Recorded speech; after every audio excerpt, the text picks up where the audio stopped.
Yeah, g'day guys, thanks for tuning in, and I just want to thank you for your time, thank you for watching this video, thank you for even considering a potential sponsor of sponsoring one of Australia's best long distance solo runners of all times.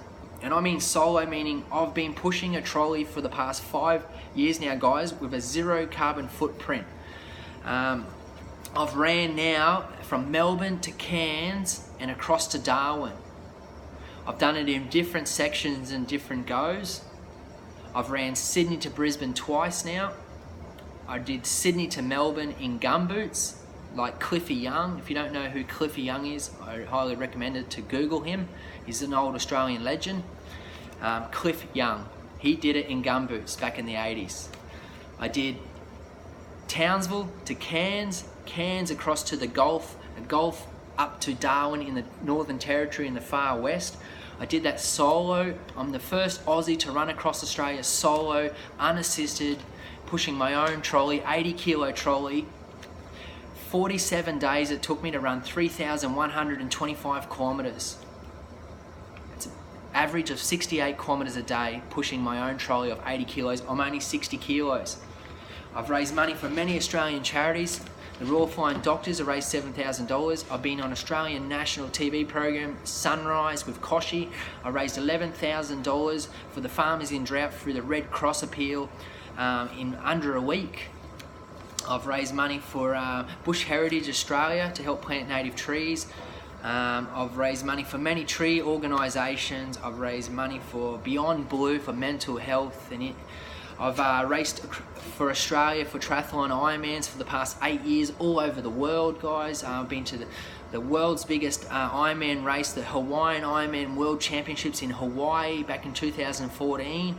I've raced in Utah. I've raced in Texas, in America. I've raced in a World Championship in Germany. I've raced in Croatia. I've raced in Asia. I've raced in every capital city in Australia. I've done a lot, guys. I was also in the full-time army for 7 years as a combat engineer and a construction engineer for 7 years. I've invested a lot of money into my physical health, into my physical training and so forth. So I've done a lot. You can Google me, I'm there. So I'm here, I've come here today to talk to you guys about being a potential major sponsor. Gold, silver, bronze, every dollar helps. So I'm here to talk about my big run around Australia, the whole way around. I'm doing it for sustainability because as a professional athlete, as a top athlete, as a farmer, as I was a farm boy when I was a kid, growing up in one of the most luckiest places in the country, growing up with fresh mountain spring water coming out of the mountains, high quality spring water with that's alkaline and no chlorine. Fluoride is a big priority to me. Clean water, clean air, clean food, and just out training in the beautiful environment. We are a reflection of our environment, we are a reflection of how we think, and we are what we eat. So it all starts with our education and our awareness and our mind and so forth. So I'm running, guys, to put out a sustainable message, a strong sustainable message to all walks of life, from the kids, because we are the positive example, and lead by example, and what you sow you reap, and planting positive seeds, and from little things big things grow. So I have a project called Run Forest Run Australia, and I've been planting native Australian trees and fruit trees from Melbourne all the way up to Cairns.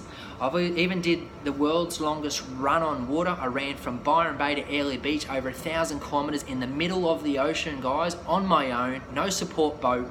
70-day solo, raising money for the Seabin project around plastic pollution. I helped raise $6,000 for those guys. I pick up plastic on the beaches. I have a thing called F5, 5 for Ferris Fridays. I pick up 5 pieces of rubbish on Friday. Well, I actually pick up a lot more than that, but I encourage kids and runners and people to pick up 5 and help give back to the planet, give back to Mother. So guys, I'm going to give you a little breakdown of how much the cost is going to be for my whole trip. So I'm looking at on an average, guys, of $1.50 a litre on diesel thinking of being out in the remote communities and far west and across the Nullarbor and everywhere. It's 14,500 kilometres, guys, this journey around Australia. I'm looking at having a crack at the world record. I have to do it under 6 months. I have to run more than an average of 49 kilometres a day. I'm going to be having a crack at doing 2 marathons a day. That's over 84 kilometres every single day with no rest. Put yourself in my shoes for a second.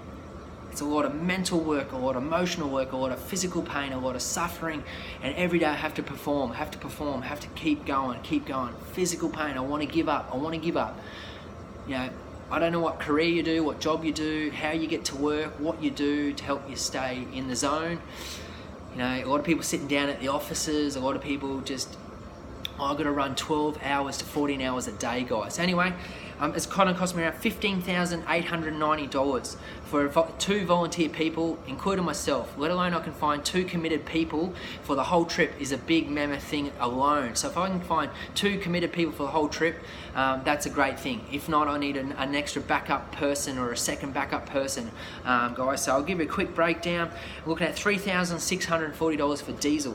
I'm looking at, for food, $4,550 on average of $25 a day for 3 people. I need ice for cold ice baths on 5 kilogram of bags, 2 bags. I would love an ice bath every day, but realistically, if not every second day. So I'm looking at $900 for ice bath every second day. Recovery is my biggest thing, guys. Return flights for 2 to 3 people, just in case I can't get full committed, is $1,800 to $2,700 for volunteer people. For me to be able to deliver this videos and footage and photos and experience to your home, all around Australia, all around the world, guys. It's a big thing. I need emergency breakdown money just in case for a backup plan B. Is around $3,000 if I have a problem with my car or my trailer. I've got to pull a trailer with more equipment. Electric bicycle to help stop the driving of the car as much as possible. So you're looking at $800 for electric bike with a backup battery of $300, at $1,300 just for an electric bike, guys. I'm planting 100 trees before I go to offset my carbon footprint to help put my positive message out there, and I ask for